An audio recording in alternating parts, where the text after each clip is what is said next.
Well, we're here at the ACP 2022 in San Antonio, where it is literally 1,000 degrees outside. Yes.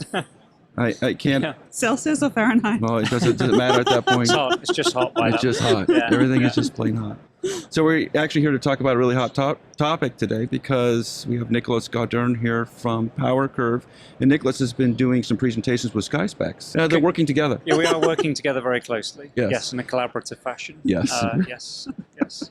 So would you like to describe what you've been working on? Yeah, absolutely. So today's been really exciting because we've been launching this new partnership that we have between PowerCurve and SkySpecs. And the whole premise is about making more use of this vast amount of data that SkySpecs is gathering on all their inspections. So they're flying a drone around a turbine, they're collecting thousands of images, and this is all being categorized for all of the structural defects and any kind of anomalies with the blade surface, like cracks, dirt, bugs, erosion. And that's great, but it doesn't tell you anything about the aerodynamic performance of the blade. Right. So you may want to try to make a decision on how to repair a blade on structural categorization. But if all your blades basically look the same structurally, the question is, well, which should I fix first and why? What might I gain? Sure. So what we've done is we've created this this extra use for the data where we do an aerodynamic analysis based on all of the structural categorization that's been done.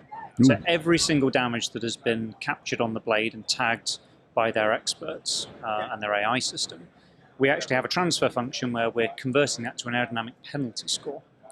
So we have this this loss factor, let's call it, for every defect that we find on a blade. So we can combine that with a nice detailed aero model of the blade, and we can then calculate what the losses might be. So is it like a database of, a crack of this length, or maybe not a crack, but, like a blob of this size means a knockdown of X percent? Exactly. So if you have like a certain depth of erosion or a certain size of erosion, we can make a penalty score for that.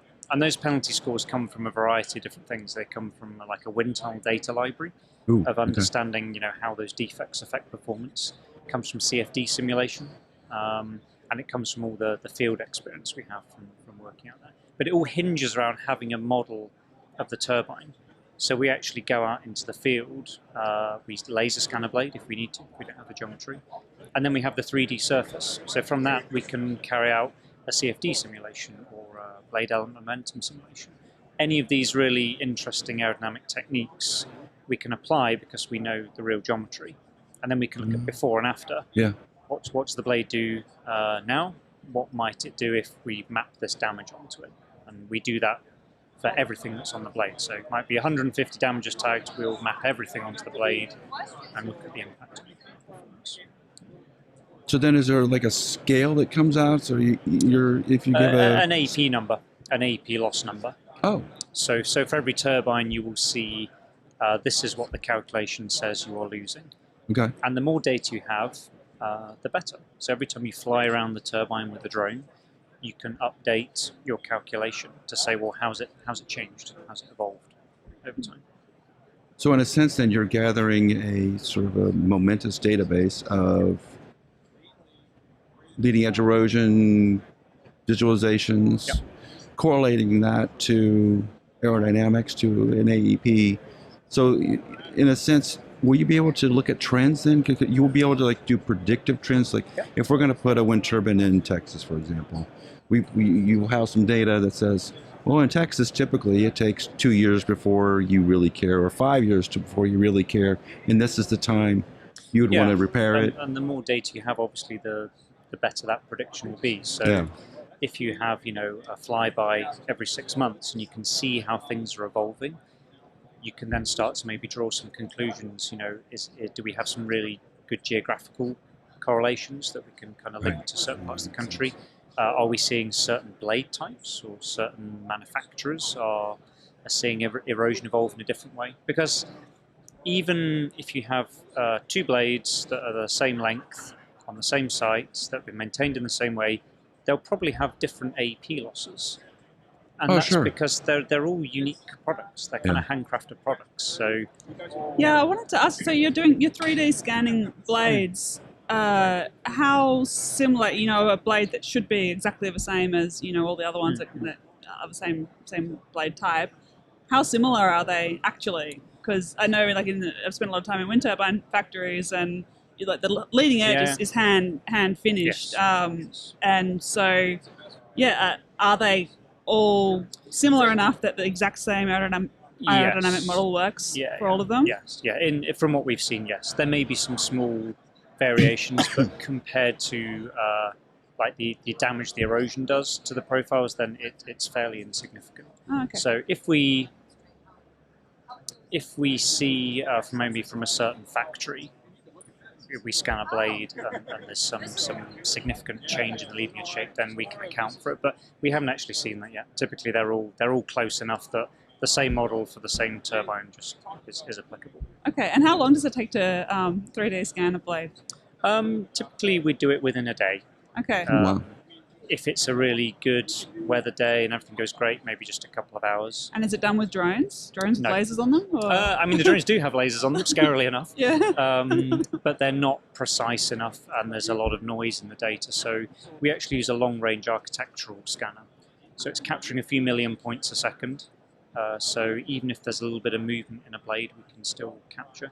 Typically, we'll have the blade on the ground. That's better for everyone. It makes it a lot easier. Okay. But sometimes that's just not possible. Yeah. So if we get the weather prediction right and we get like a 0 wind day, we can actually scan the blade when it's still on the tower. Okay, so you just need to stop the turbine, and Correct. I guess you need to see the front and the back. Yeah, so we just have stop turbine, one blade down, just move the laser around in a few different positions, and we can capture everything we need. It's funny because, like a lot of times when I was working for LM, students often would get in touch wanting a surface model for their research and never give it to them, never, ever. Yeah. With the newer blades, there is a bit more interesting aerodynamic design going on, but to be perfectly honest, if you look at the majority of installed blades in the world, they're all using the same aerofoils.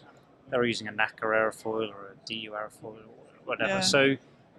So in terms of like the interest, I'm not quite sure always what they're trying to protect, because they all kind of look the same. And okay, the profiles are stacked in a different order. I mean, I'm kind of making it maybe sound simpler than it is, but once you've designed a few blades and you've seen a few blades, it's not that difficult to kind of work out how things should be. Yeah. We were just talking earlier about how secretive the industry was. I was over at TPI Composites. I desperately want to do a video that shows how a wind turbine blade is made. And I thought TPI would be a good option because they make blades for a lot of people. I thought that they would have, something that they could show. You'd think, most of the factories are still making some blades that are quite old designs. Like, like maybe they're still making a 40 or 50 meter long all glass blade. Yeah. It's not high tech. No. It's a bunch of people that are rolling out rolls of glass fabric, and then they're infusing it. It's not rocket science, and it's been done exactly that way for decades, and I just don't see why I can't go in and film it. It's just better to share these things. I think the more people understand blades, whether it be the owners or the operators or the owners, then we can make them better. Yeah. I mean, that's the goal, right? It's to make them better, to produce more energy. Yeah. So I think that's why we really are excited about what we're doing with the SkySpecs thing, because it's about understanding blades better. How can you improve them? How can you maintain them in a way that will give you more energy? So we're not trying to knock down particular OEMs if they've got worse performance than others. With that, it's not about that. It's about the operator getting the most out of their asset, and to do that, you need a nice model of a turbine, and that's something that we're able to deliver. Yeah, it'll be really interesting if you're able to build up data over time and, estimate how damage progresses, because I know it matters so much where the leading edge erosion is very different in, Scotland compared to in, inland Germany or something. So I think that would be really helpful for the industry to, when you're planning your business case for the life of the wind farm, you want to know how often you're going to be resurfacing your blades. Yeah, exactly. And I think that, the wind industry, it feels like they're still having the battles of 20 years ago, everyone fighting against each other for, dominance in the wind industry. But energy transition now, you're not only competing against other wind turbine manufacturers, you're competing against solar and storage and interconnectors and maybe hydrogen at some point in the future. It's just, it's everything. And if you can make wind as a whole more competitive, then I think that will benefit I agree. everyone. But also the operators, whether the OEMs like or not, talk to each other anyway. There are all the networks going on between the operators, sharing knowledge about blade defects, about erosion, about performance upgrades. So this is all being discussed anyway. So we're just contributing to that knowledge base. PowerCurve, we give out webinars to whoever wants them on blade technology, blade aerodynamic design, because it just helps people understand and make better decisions. It's nothing secret. You pick up the right textbook or the right paper, you can find the stuff. It's just not very easily digestible. Sure. So, yeah, we're very keen on knowledge sharing. We just think it helps everyone make better decisions. So you just announced the new technology today at the convention. When is it available to the masses? So you can come and talk to us now. So the service exists. It doesn't exist in a way you can just tick a box and order it, Right. because it needs to be bespoke to the customer. We need to make sure we understand the customer's needs and how it fits in with how they use the Horizon system today. So, but no, you can come and talk to us now. We've already done some pretty big pilot projects with different customers. Wow. So some of the results I presented today, they were from a live project where we've gone and done this. So yeah, it's really exciting. So if you have SkySpecs data already in the Horizon system, can you utilize that data now to do this analysis, or do you need to do fresh data? No. scans? You can use the existing data. So that's the nice thing with the system. So if you've got inspection data going 5 years back, we can give you 5 years worth of calculations. Whoa. To see how things may have changed in that time. So yeah, no new flyby should be required unless there was some issue, but I don't see why that would be. So about half the blades in America have been scanned by SkySpecs at one time or another. So that database is just huge. imagine the learning we could get from that. It's incredible. Yeah. And you validated it on one wind farm project, or yeah. So the pilot validation has been on one wind farm. over what time period? 3 years. Oh, okay. Well, I mean, the project's been done in like the last 6 months, but we had 3 years worth of data to go through and track things. Okay. And you're saying, obviously, you're happy with the correlation. Yeah, it's looking really great. It's looking like it tallies very well with all the publicly available surveys that we've done. So things like NREL papers, DTU papers, anything that's been published about the AP loss due to erosion, it corresponds very well with what we're seeing and reporting. Ooh, and also, when we see the AP losses on the blades, it's also correlating very well to wind tunnel studies we've done and CFD studies. So everything is checking out. Obviously, the more data we have, the more confident we'll be. But yeah, we're obviously happy enough to launch it today. We feel we've gone through enough checks and balances. But the more people use it, the better it will be. Yeah.